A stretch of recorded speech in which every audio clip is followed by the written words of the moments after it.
Hello everyone, welcome to Chanakya IAS academy Patna. Topic of the day session. आज का हमारा जो पहला टॉपिक है, this is basically related with aviation sector. Recently ICAO ने एक रिपोर्ट निकाला है जिसमें इस रिपोर्ट में इंडिया में एविएशन सेक्टर में specially in the safety measures में इंप्रूवमेंट दर्ज किया गया है और इंडिया का रैंक में काफी सुधार हुआ है as compare to previous years. तो रिसेंटली यह रिपोर्ट निकाला गया है थ्रू द इंटरनेशनल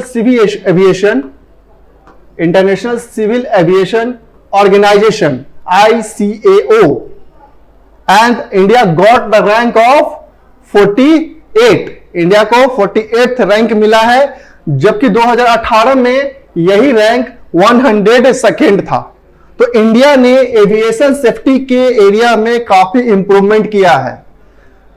जो मिनिस्ट्री ऑफ सिविल एविएशन है, काफी सेफ्टी मेजर्स उन्होंने लिए हैं। दैट्स वाई यह जो रैंकिंग है इंप्रूव किया है एज कंपेयर टू 2018 डाटा और रैंकिंग। अब बात करें अगर हम इस रिपोर्ट की हाईलाइट की, तो this report is basically based on the report of 187 countries. और जो ये ICAO है वो बहुत डिफरेंट पैरामीटर्स को मेजर करने के बाद ही यह असेसमेंट रिपोर्ट निकालता है। तो जो मेजर 6 एरियाज ऑफ कंसर्न्स है उसके अकॉर्डिंग किसी भी कंट्री का सेफ्टी मेजर्स रिपोर्ट किया जाता है according to the ICAO assessment. अब वो डिफरेंट हम डायमेंशन देख सकते हैं। अगर हम 6 एरियाज ऑफ इफेक्टिव इंप्लीमेंटेशन की बात करें कि आखिर वो कौन से एरियाज है जहां पे असेसमेंट के बाद एविएशन सेफ्टी रैंक इंट्रोड्यूस किया जाता है, तो there are mainly 6 major area of concern in aviation sector for the safety measures. For example LEG, primary aviation legislation and specific operating regulations, मतलब एविएशन सेक्टर से related legislation और उससे related उसके regulation से related norms. ORG, civil aviation organisation. PEL, personnel licensing and training. OPS, aircraft operation, airworthiness of aircraft and last one is AGA, aerodrome and ground aid. These are the major 6 effective areas which is assessed by ICAO। और इसी 6 areas के basis पे कोई भी country का assessment किया जाता है in the field of aviation safety. और ये 6 एरिया इसीलिए मेजर्स किए जाते हैं to provide for safety oversight mechanism including primary aviation legislation, कि वहां पे किसी भी कंट्री में एविएशन से रिलेटेड क्या क्या लेजिस्लेशन है, क्या लॉज है, क्या नॉर्म्स है। Specific operation regulations, resolution of safety issues and surveillance obligation, क्या सर्वेलियंस सिस्टम है in the aviation sector. So in areas को मेजर करके ही किसी कंट्री का रैंक डिसाइड किया जाता है, उन्हें पॉइंट्स दिए जाते हैं। और इंडिया की अगर बात करें तो इंडिया ने इस एरिया में काफी इंप्रूवमेंट किया था। अगर हम 4-5 ईयर बैक्स की बात करें तो हमारा जो रैंक था वो काफी पीछे था, लेकिन हमें अभी रिसेंट के रैंक में इंडिया का 48th रैंक प्राप्त हुआ है। और इसके जो एक नेबरिंग राइवल है चाइना, उसका रैंक 49 है। तो हम चाइना से कभी एक टाइम तक काफी पीछे थे, बट अब हम चाइना से अहेड है in the aviation safety measures.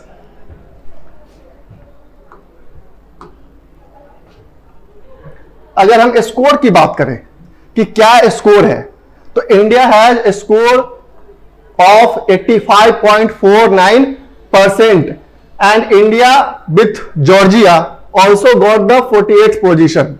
India का जो पॉइंट है, स्कोर है, वह 85.49% है और जॉर्जिया दोनों का जो रैंक है वह सेम है, 48th रैंक है। वही हमारा जो नेबरिंग कंट्री पाकिस्तान है हैज ए स्कोर ऑफ 70.39।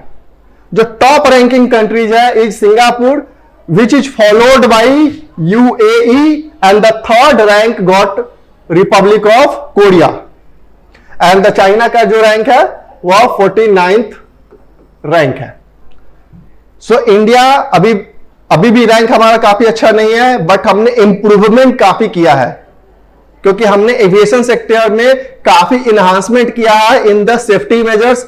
हमारे जो ईज ऑफ डूइंग बिजनेस है उसमें हमने काफी अच्छे से रेगुलेशन किया है in aviation sector, safety measures को इंप्रूव किया है, आर्टिफिशियल इंटेलिजेंस को बढ़ावा दिया गया है in aviation sector to enhance the safety measures. That's why हमारा जो रैंक है वो काफी इंप्रूव हुआ है।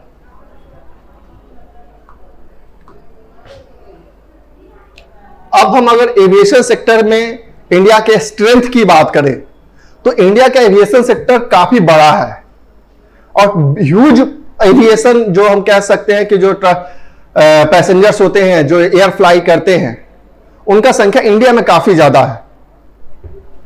One of the fastest growing aviation market in the world. अगर पूरे वर्ल्ड के कंपैरिजन में बात करें तो एविएशन सेक्टर इंडिया में काफी ज्यादा ग्रोथ कर रहा है।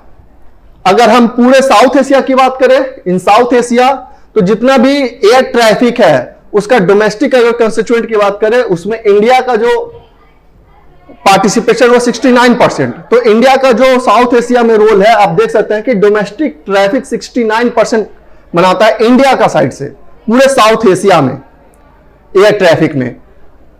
अगर कैपेसिटी की बात करें तो बाय 2023 तक इंडिया का यह एक्सपेक्ट किया जा रहा है कि 1 billion trips annually India handle करेगा इन एविएशन सेक्टर। तो यह एक बहुत 1 बिलियन एनुअली हैंडल करना is not a normal task for any country. और इंडिया यह 2023 तक यह एक्सपेक्ट किया जा रहा है कि एयर ट्रैफिक में 1 बिलियन या ट्रैफिक को हैंडल करेगा एनुअली बाय 2023। इंडिया में जो मेजर मिनिस्ट्री है इस सेक्टर को एविएशन सेक्टर को हैंडल करने के लिए मिनिस्ट्री ऑफ सिविल एविएशन है। Ministry of civil aviation responsible for formulating national aviation policies and programmes. जो एविएशन सेक्टर से रिलेटेड नेशनल पॉलिसी होते हैं, जो प्रोग्राम्स होते हैं, जैसे एक एग्जांपल आप ले सकते हैं उड़ान। ये गवर्नमेंट ऑफ इंडिया का एक स्कीम है जो एविएशन सेक्टर में रीजनल कनेक्टिविटी बढ़ाने के लिए इसे लॉन्च किया गया था, ताकि जो एविएशन सेक्टर में जो ग्रोथ है उसको और अधिक बढ़ाया जा सके, रीजनल कनेक्टिविटी को कनेक्ट किया जा सके through airlines. Another authority is airport authority of India, responsible for creating, upgrading, maintaining, managing civil aviation infrastructure in the country. जो हमारे सिविल एविएशन इंफ्रास्ट्रक्चर होते हैं कंट्री में उसको हैंडल करने का ओवरऑल जो अथॉरिटी होता है वह एयरपोर्ट अथॉरिटी ऑफ इंडिया के पास होता है। हमारा नेक्स्ट टॉपिक है Indo French partnership on Kaziranga project. अभी रिसेंटली कुछ साल पहले इंडिया और फ्रांस इस काजीरंगा प्रोजेक्ट पे बहुत सालों से काम कर रहे हैं और रिसेंटली यह प्रोजेक्ट साइन किया गया है टू प्रोटेक्ट। ये जो काजीरंगा प्रोजेक्ट है mainly aim to protect the biodiversity in Kaziranga national park and the surrounding areas. और इसी के कारण अभी एक रिसेंट में 80.2 मिलियन यूरो का यह एक एग्रीमेंट साइन हुआ था for 10 year period between 2014 to 24। यह अभी साइन हुआ था 2014 से 2024 के पीरियड के लिए। अभी यह न्यूज में था। अगर हम इस काजीरंगा प्रोजेक्ट की बात करें तो बेसिकली यह काजीरंगा प्रोजेक्ट एक आसाम के एक बहुत बड़े प्रोजेक्ट का एक छोटा सा हिस्सा है जिसका मेजर एम है बायोडाइवर्सिटी कंजर्वेशन का in Kaziranga national park and the surrounding areas of Kaziranga national park. So this is the part of Assam project on forest and biodiversity conservation. अब यह जो प्रोजेक्ट है APFBC, this is basically launched in 2012 to restore the forest ecosystem, protect wildlife and enhance livelihood of forest dependent communities. तो basically ये जो APFBC है यह 2012 में इसीलिए लॉन्च किया गया था कि फॉरेस्ट इकोसिस्टम को रिस्टोर किया जाए, जो डिग्रेडेशन हो रहा है उसे कंट्रोल किया जाए और जो फॉरेस्ट डिपेंडेंट कम्युनिटीज है जो फॉरेस्ट पे ही डिपेंडेंट है फॉर देयर लिवलीहुड उन्हें प्रोटेक्ट किया जा सके। और उसी के साइडलाइन में Kaziranga national park, Kaziranga national project भी लॉन्च किया गया था। क्योंकि काजीरंगा नेशनल जो पार्क है वो काफी इंपॉर्टेंट है from biodiversity point of view. The project conceptualize the reforestation of 33,500 hectare of land and the training of 10,000 community member in alternative livelihood by 2024। अब इस प्रोजेक्ट का मेजर एम यही था कि अराउंड 33,500 हेक्टेयर लैंड्स को फिर से रीस्टोर किया जाए और अप्रॉक्स 10,000 कम्युनिटीज को अल्टरनेटिव लिवलीहुड मेथड्स में ट्रेन किया जाए। अब हम काजीरंगा नेशनल पार्क की बात करें तो बेसिकली यह पार्क असम में है। असम जिसका एरिया अप्रॉक्स 42,996 हेक्टेयर में एरिया में यह फैला हुआ है। This is the single largest undisturbed representative area in Brahmaputra valley of flood plain. जो असम में ब्रह्मपुत्र नदी बहती है उसी के फ्लड प्लेन जोन में यह नेशनल पार्क है। लीगल स्टेटस की बात करें, नेशनल पार्क इसे डिक्लेयर किया गया था इन 1974 में and it has been declared as a tiger reserve in 2007 and with area of 1030 square kilometre. जो टाइगर रिजर्व एरिया है वह 1030 स्क्वायर किलोमीटर है इन द ओवरऑल एरिया, जिसमें 430 स्क्वायर किलोमीटर उसका कोर जोन है। कोर जोन होता है, जो टाइगर रिजर्व होता है उसमें कोर एरिया होता है जहां पे कोई भी इंटरफेरेंस कोई भी एक्टिविटी अलाउड नहीं रहती है कोर एरियाज में, नेशनल पार्क्स में। अगर इंटरनेशनल स्टेटस की बात करें, it was declared as a UNESCO world heritage site in 1985 and also as a important bird area by bird international. So that's why इतने लीगल स्टेटस इसलिए दिए गए हैं क्योंकि यह बायोडाइवर्सिटी पॉइंट ऑफ व्यू से उस रीजन के लिए और बहुत सारे वाइल्ड लाइफ के लिए काफी इंपॉर्टेंट है।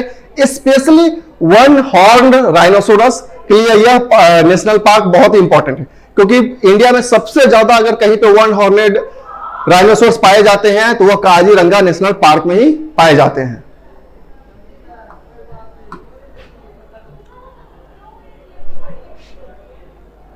बायोडाइवर्सिटी की पॉइंट ऑफ व्यू से बात करें तो वर्ल्ड का सबसे ज्यादा वन हॉर्नेड राइनोसोरस यहीं पाए जाते हैं, बट सबसे अधिक डेंसिटी अगर वन हॉर्नेड राइनोसोरस की कहीं पे है तो वह है Pobitora wildlife sanctuary. This is also in Assam.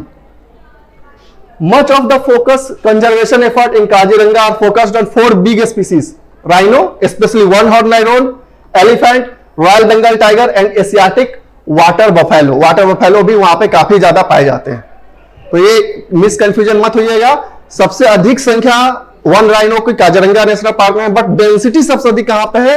वो पवित्र वाइल्ड लाइफ सेंचुरी में है। Kaziranga is also home to 9 of the 14 species of primates. जो प्राइमेट्स है उसके 14 स्पीसीज में से 9 स्पीसीज इस काजीरंगा नेशनल पार्क में पाए जाते हैं। अगर हम बात करें नेशनल हाईवे 37 इसी नेशनल पार्क से होकर गुजरता है और the Dhiplu river is also running from this national park.